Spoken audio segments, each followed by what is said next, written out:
I've got one that can see. If you were wondering why everything going on in the world feels so terribly off, then you have come to the right place. A veil has been put over the eyes of humanity. Evil people in high places have been hiding the truth in plain sight and building a false reality on lies and deception for far too long. And now, their time is coming to an end. It's time to fight back, to wake up. This is a time to uprise. This is a time to uprise. Welcome to today's show.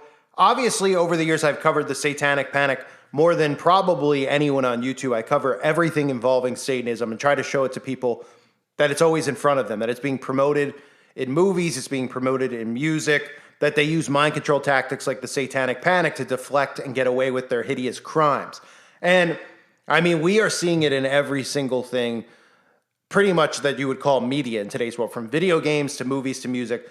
And we have another movie coming out. Why? Well, if you watched the ones I recently did, and if you haven't, definitely go check them out. If you are catching up to the channel now, about Stranger Things and the pushing of the Satanic Panic, how they're victimizing the Satanists. They're making the Satanists look like, oh, they've been blamed for this, they've been blamed for that. They don't do anything. They're good, loving people. Did you know that they love women's rights? They love, they love the fact that gay people should, be able to have more rights than straight people. I mean, all the things that so people just look at them and they go, oh, wow, they really are great people, right? All the things that, in today's culture are accepted, and it's pretty much just a big, hula hoop of tolerance is really what it is, so to speak. And anyway, there's a new documentary out called Satan Wants You. And of course, they're going to talk about rituals and ritual sacrifice and all sorts of things that tie into the agenda. Because again, they have to make sure now that things continue to get revealed, that Satanists are looked at as heroes and are accepted, that Satan is actually a hero. And this is going to obviously lead to the worship of the Antichrist. Remember, Christians will be persecuted. We're all going to be persecuted. And the beginning of the persecution is now. And they're using a lot of different methods now. This is more than I've seen in my lifetime as far as deflection methods, but also glorifying the Satanists and making them into victims. And remember, all the people who are victims in society who have a label around them that you can't question, that you can't look at and say, hey, why can't I ask a question about this group or this person? They're all protected, are the guilty ones. So let's take a look at this Satan Wants You trailer, which is going to be premiering at the SXSW Film Festival. And it is just nothing but propaganda. And it's by a guy named Sean Horler and Steve J. Adams, who directed the film, which is programmed in the festival's documentary spotlight section. Take a look at what they're trying to do here. Side A, November 1976. Come as much as you can. I couldn't get away. I couldn't believe I was down there.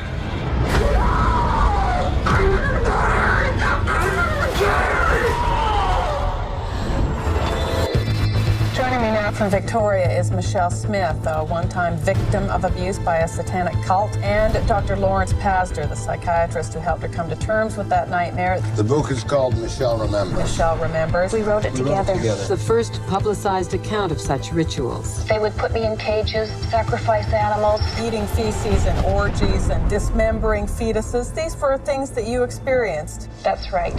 Who are these people? Well, they're a secret organization. They're a secret society.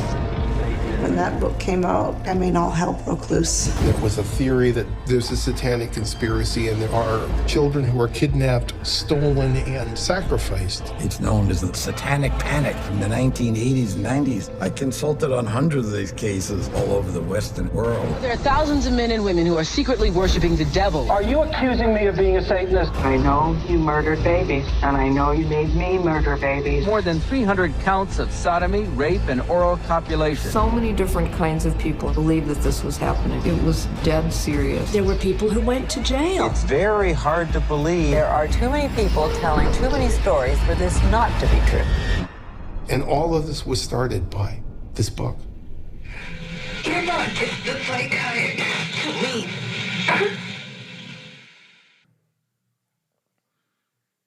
So, obviously, I mean, and when you look at articles like this, in the 1980s, it says America was gripped by the Satanic Panic, a fear that devil-worshipping Cretans were engaged in secret ritualistic abuse and child sacrifice.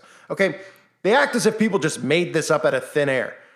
But that's what they want people who don't ask questions and do research to think, and they do eventually just believe that, because they might know someone who claims to be a Satanist, and of course, just like people in secret societies, just like witches, they're sworn to secrecy, like Freemasons, etc. They're never going to tell you what they actually study and what they actually do. You think Freemasons are going to come out and say, yeah, well, we read Albert Pike's teachings, and it talks about Lucifer being the god of this world, and he's the morning star. It wouldn't last. They wouldn't be able to have a Masonic lodge in every town.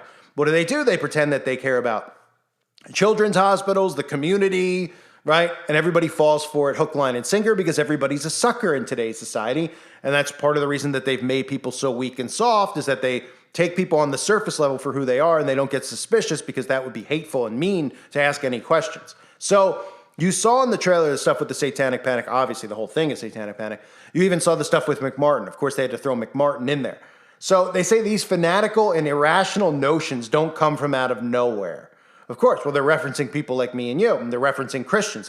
Christians are just stereotyping people who just conveniently are tied into ritualistic abuse stories, or they're accused of ritualistic abuse. So if you're accused of satanic ritual abuse, you automatically get away with it. You get dismissed, like the West Memphis 3, etc. They come out with documentaries to protect them. They have Johnny Depp and Eddie Vedder getting them out of prison, and then trying to trick Christians into thinking the whole thing was wrong and it was the father. All of this stuff, these are the things that they try to do. But if you accuse somebody of satanic ritual abuse, everybody just goes, oh, that's Satanic Panic, that's crazy. If you accuse like somebody that you know of abusing you, but don't put satanic in front of it, then people will be like, oh, okay, well, maybe that's true. That's what they want, because all of the abuse that really occurs in the world, as far as trafficking goes, has to do with satanic ritual abuse. It doesn't have anything to do with a suspicious character up the road. You know, those people aren't necessarily involved in trafficking. They're involved in doing dirty, disgusting deeds, but they're not necessarily involved in this massive trafficking ring, which makes more money than the drug cartels do, which should have been everybody's main concern all along, but it's good to see at least people now are starting to care. So Satanic Panic was ignited by Michelle Remembers, a lurid memoir by psychiatrist Larry Pazder and his patient Michelle Smith, supported by the Catholic Church. The best-selling book relied on recovered memory therapy to uncover Michelle's childhood abduction by baby-stealing Satanists, according to a description of the film. So, again, when you hear terms like that, quote-unquote, Michelle's childhood abduction, so people are like, oh, okay, the poor girl was abducted when she was a child, by, quote-unquote, baby-stealing Satanists, people will automatically dismiss it because they've been trained to. This is the same thing they use with Pizzagate, right? You talk about Pizzagate, say, look at all the stuff that this guy posted on his Instagram account. Instead of going, oh, let me see some of this. Oh, that's real suspicious. They just go, yeah, did you hear about Pizzagate? Apparently, the Clintons are trafficking children out of a pizza parlor in Washington, D.C. So immediately people just dismiss it because they sensationalize it and they make it sound like it's just something that is out of the realm of possibility, when in reality, this is the reality we're living in. This is what's been going on. They've been getting away with it. Now, one of the reasons that they're so desperate to put propaganda like this out is because it's more and more technology, more and more awareness, more and more mistakes on their end, like the James Alefonte stuff, and more people, you know, becoming aware that they actually exist. So they need to build up an army to protect them. And the army is, of course, the liberal satanic army, which is, again, isn't your grandfather's liberals. This isn't about affirmative action. This is about getting all these satanic agendas approved and normalized in our society. So the abduction by baby-stealing Satanists, according to a description of the film, amplified by law enforcement and America's daytime TV boom, satanic rumors spread through panic-stricken communities across the world, leaving a wave of destruction and wrongful convictions in their wake. This film digs deep into the roots of moral panics and cult conspiracies, showing how these events still affect and distort our reality today. Couldn't be more opposite of the truth. Okay? First of all, they're blaming children they come out and they tell these stories. They would never, ever be able to even comprehend what this stuff is. Just as we all know, the stuff they're trying to do now with kids picking their genders at 3 years old. Kids would not be able to tell you what these rituals even were. They try to say, oh, the parents let them watch a horror movie late one night. They watched Michael Myers and Company and saw a ritual sacrifice, so then they went and told. Or they watched some movie where the cat run over, like Pet Sematary. They just come out and they fire this stuff out of their butt cheeks. And somehow it manages to stick with the really dumbed down people in our society. But if you think about it, why would people come out and all these kids come out and do this stuff. They're like, oh, well, I guess the motive is money. That was what they said in the 80s. The motive was money. They weren't even trying to sue them for money. They were trying to sue them and get them thrown in jail. And then, of course, like all the other ones, Oak Hill, I've covered all these different schools, and those videos are available on the website at timetouprise.com. All these like elementary schools, these nursery schools, I should call them. I guess they're just like kinder care type things. Back in the 80s, they were just fronts for this stuff. These kids would get, trafficked around, and these people all got off the hook. They all got off the hook because eventually they just went, oh, anything with Satanism in it, let them out. And they were sending a message to society that they're going to get away with every single crime imaginable. And they do, and they currently are. And people like us are going to get suppressed, as you've seen, for telling the truth. Because like this article says, distorts our reality today. Conspiracy theories, cult conspiracies. Oh, okay. It's not enough. Well, let's get some DNA evidence from McMartin. Oh, right. I forgot you filled in the holes underground conveniently the day after the got dismissed from court so that nobody could actually go in there and excavate and dig and find anything and actually reopen a trial. So that was convenient, right? It'd be nice if somebody could actually buy that building out and demolish it and go down in there into what and see, just dig deep, but that'll never happen because whoever they gave the building to, probably somebody who is a government official these days, right? So all these stories, they want you to think like the West Memphis 3, these people, they were wrongly convicted because they liked Metallica. They had blood contracts with Aleister Crowley. Some of my first videos I did on that because so many Christians were deceived by the documentary. I remember when I first saw it, I was very unsure what was even going on. Like I didn't know about Aleister Crowley. I mean, this documentary came out in the 90s, so they were trying to make it seem like, they were gothic kids and all that stuff. Until you learn about Aleister Crowley. And of course, in the trailer that you saw here, they'll only dive into Anton LaVey because that's their protection. Anton LaVey in the Satanic Bible is what the Satanic Temple uses as their tenets, that type of thing, where they say, well, it's not about the worshiping a deity or anything. It's about, equal rights and liberty and all this stuff. It's all garbage. They won't get into Aleister Crowley's teachings. They won't tie him into the occult and who they really worship. But I will, and I show you those videos all the time of celebrities wearing their shirts, promoting them. It's not a coincidence. So, as explored in the documentary, the relationship between Pastor, who was a psychiatrist, and Smith, authors of Michelle Remembers, began as doctor and patient, but they later married. What surprised us most when we started the film was the number of experts, police officers, journalists, sociologists, podcasters who believed the Paysdars and their book were responsible for igniting the satanic panic of the 80s and 90s, yet no one had ever explored this story in a documentary format. Keep in mind, ladies and gentlemen, police officers at the time were not fully infiltrated by the Masonic Lodge. Okay, now you have to go through the Fraternal Brotherhood. Doesn't mean every single cop out there has gone through it, but let's just say like 95 to 100% have, which is why you see the destruction of the police now. The police are willingly going along with this stuff, and no one's standing up for police, because the New World Order will not have, they don't have a military police. They won't have your local town police.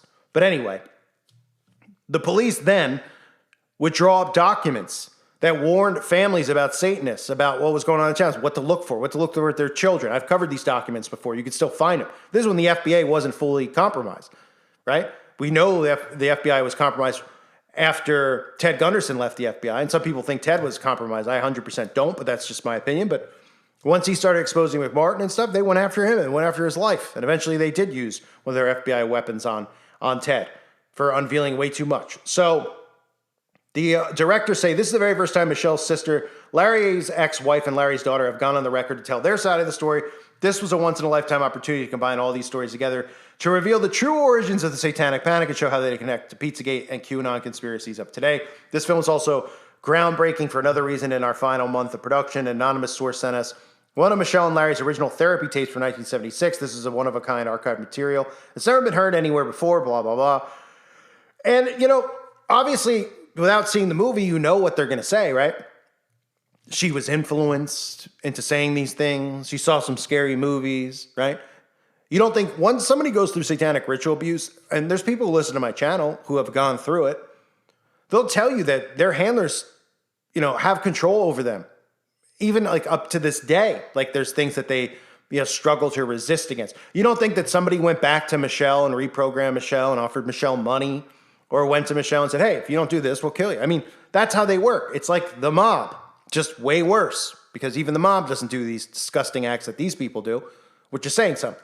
So we have another film And the reason I cover it is I want you to see all of this stuff, this repetition and pattern that we're seeing of them promoting Satanists as victims, because it's only going to continue. The same way that they use this mind control on the LGBT community, the same way they've done it with trans, where we're actually literally having debates about men having babies. We're having debates about 3-year-olds picking their gender. If you told someone that 10 years ago, they wouldn't even blink or listen to you because they would have thought that you were on crack.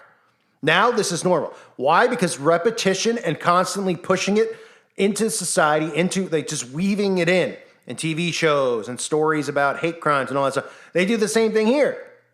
They weave in Satanists, victims. Christians are the white people in the country who are bad and have done wicked things. And Christians, they claim not to sin and not to judge and to do all these things they claim that they're supposed to do, and then they don't do it. That they continue to beat this into the minds of children. And now they want to beat into their minds that Satanists have always been victims, because these people love victims. They love victims. They won't question victims. Victims get away with murder, literally.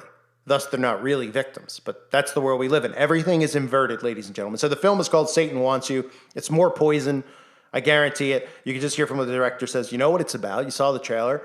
You don't need to see the movie. I probably will never sit through something like that because I'll put my hand through the wall. Because I personally, for those of you who are here, on this channel, I'm so grateful for everyone who's here. Some of you have been with me from the beginning. I personally believe that I had a major hand in the Pizzagate stuff, and I believe that the QAnon thing was developed because of people such as myself, Jeff C., many other channels that were around who did great work reporting on this stuff, many of whom aren't around anymore. But they came after all of us with that QAnon movement. So what happened? A lot of people who were in a conspiracy got led astray into QAnon. So they believe in the left-right paradigm. They stay stuck in that. Is there some truth that comes out of QAnon? Of course there is. They can't not give truth out there. COINTELPRO gives truth, right? But it's amazing how far we've come since then with the normalization of Satanism in our society. And again, the way to do it, victimize them. That's what they're doing. It's sick, it's scary, but be warned as Christians. Other Christians need to see this stuff. I know Christians don't want to see it. The scary part is a lot of Christians think that stuff is conspiracy. And they're like accepting and tolerant of Satanists. It's like, you're supposed to love your neighbor and stuff. Like, I don't know anywhere in the Bible where it says to love Satan. And I have no interest in loving Satan or forgiving Satan for what he's done to this world. And nor do I really want to forgive any of his followers. But of course, the Bible tells us to forgive them if they come back to Christ. But in the meantime, they're not coming back to Christ. They're brainwashing people out there to turning to Satan. And we have to stop that from happening. I thank everyone for being here. Hope you're doing well. God bless all of you and your families.